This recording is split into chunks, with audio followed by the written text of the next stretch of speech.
Oh, decals are getting done here, and I'm gonna do one for you. Let's take a look so far. So there we got Giant. He's got his usual arrangement, and I made some little American flags, and I made a builder's plate. Let's see if we can focus on that.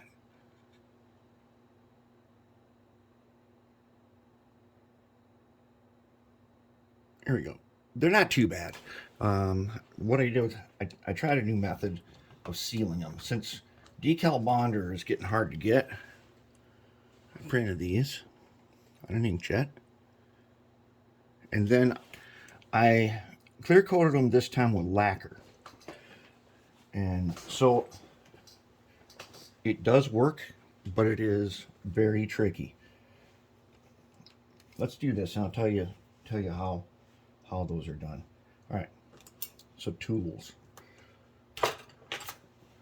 Big scissors that is only used for cutting paper to cut them out of the sheet. I make all the decals on a Cricut craft cutter, a Cricut Explorer. Little precision Craft Smart scissors. The pair of those scissors was like $4 at Michael's. This thing right here, I don't know how I ever did it without this. This thing works great. Okay, we need tweezers. Gotta have tweezers. And sometimes I use this Cricut.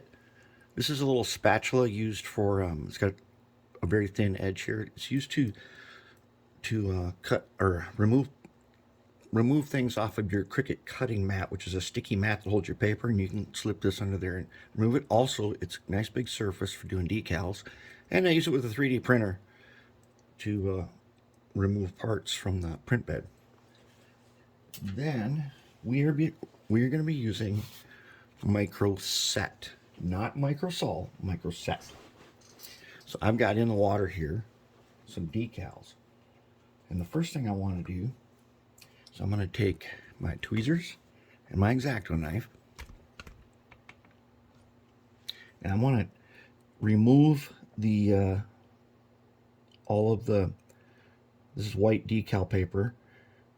I want to remove the part that is outlining the letters, so I can pin it with the X-Acto knife and I can pull it off with the tweezers like that. Okay, now the A's got a little piece in the middle. Now on the Cricut, depending on what kind of lettering you're using, we'll tell you, like a serif font like Times New Roman with little hooks and stuff on there, you're not going to be able to go real small with that. But as you can see, I can get some fairly thin decals. And you've seen me do this before. So, you know, I can get some fairly small stuff. But I like using big decals. It makes them easier to see from far away. All right, so now my decals are ready. Sometimes, okay, wait, in the pickle jar top, I wipe the bottom with Dawn dish soap, not ammonia. Now, some videos you'll see me say I use ammonia, and use that for like when you get microscale decals. Put a tiny bit of ammonia in the water. I want to break surface tension. If I drop decal in here, it'll float until I push it down.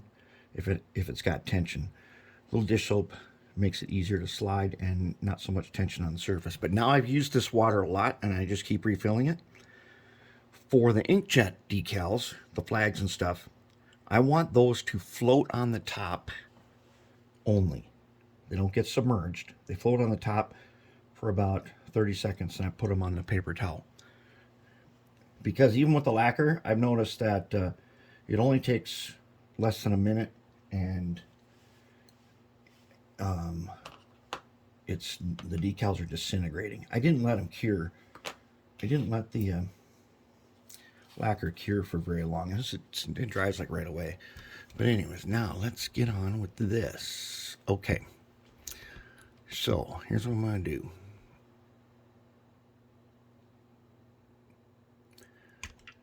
Okay, I got a special paintbrush. I only use this for decals.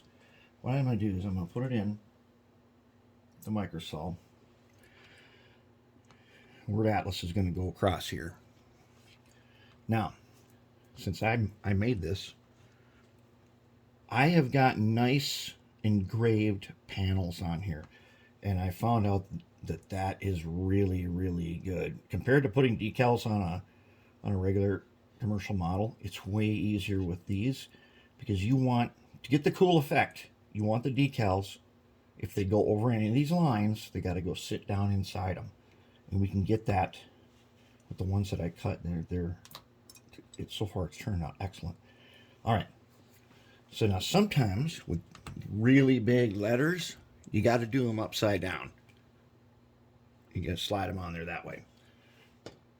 This time, what I'm going to do is I've got my Microset on here. Now I'm going to go ahead. Okay, this is the letters A and S are the end. Now, first thing I'm going to do is they're in the water, and I'm going to break them free just a little bit so they slide. I don't want them stuck once I take them out. I don't want them to float away either. Okay, now I'm going to go ahead on the paper towel, soak up the excess. And I already put the Microset on here.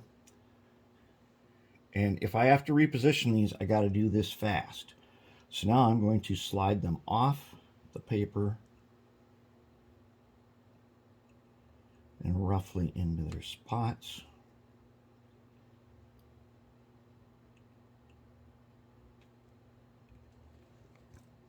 Okay, it's sort of. So now I know. Now the other thing is I use my lines of my door lines. That's how I know to line them up. Some of these, like the S, can be tricky to get them to go straight. That's pretty good. Now let's get the A to match.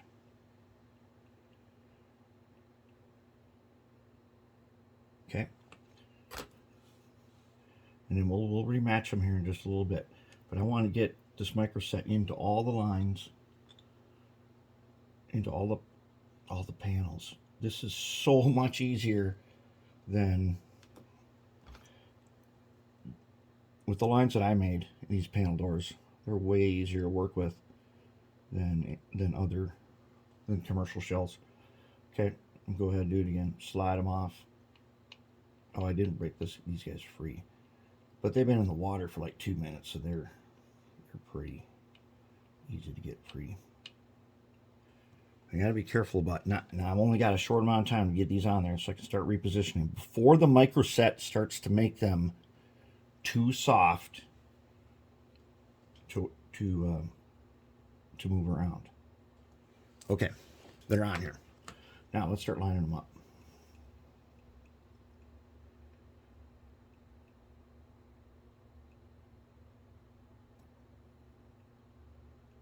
Move them around the tip of my X-Acto here.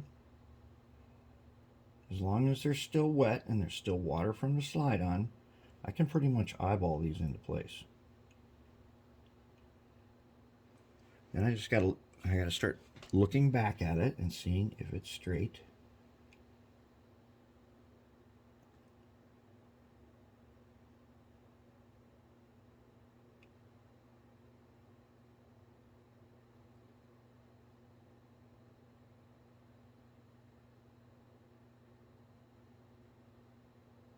All right, that's it. Let's get this A little bit better. Okay, all right, there they are. Now, I take a 2-ply paper towel and I pull off 1 ply.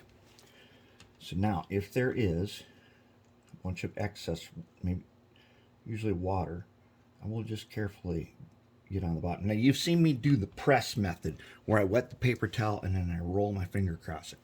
And you have to do that on ones that got a bunch of raised details on them. But these don't have to do that. We'll let the Microset, that will set it up, and we leave that for a while, and it'll be good. So now let's go take a look at one we did earlier. Let's take a look at over here. Looking like he's set up pretty good. The decals are down in the lines. If I needed to use Microsol, which I see a spot, got it. So here's Microsol. I've got it. I poured it into a Solvaset bottle because that bottle has a brush. Okay. Microsol is the weakest of them. Well, Microset, but of the solvents, Microsol. Then Solvaset is stronger, and then there's some other stuff. I think it's Hobsco or something that's really strong, way too strong. I'm just going to paint these lines on here a little bit, and I'm going to get a better seat across where these numbers go over the seams and the doors.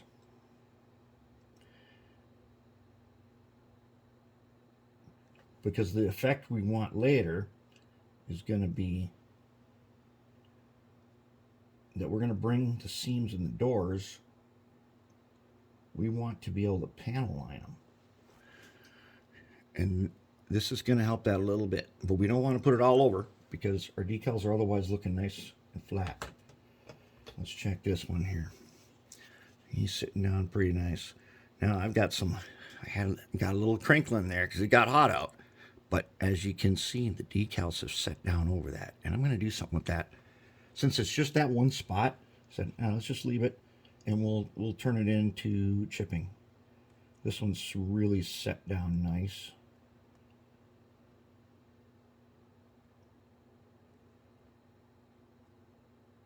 Really nice. Check your numbers. But it's important to have the Microset underneath. And the doors on here, that cut is pretty deep. So the Microset will suck the decal down into it. It'll stretch it down in there. And let's say this guy is looking really good. Oh yeah, he looks nice. He's got, let's see, okay, check the number 8. He's set down pretty good. Just a little bit. And I can do this. And then when we panel line this, it's going to look really cool. And this is how the builder's plate, flag, and the F. I like to make the F big. As you can tell by everything we've done here. In the future, somebody started doing it like this, and it caught on. It became a fad, and everybody started doing it. That's how it works. That's how fads work. Okay, so that's it. All I got to do is I got to put on some flags and plates on one side, and one side of the F stamp, and we're good. This is turning out really, really good.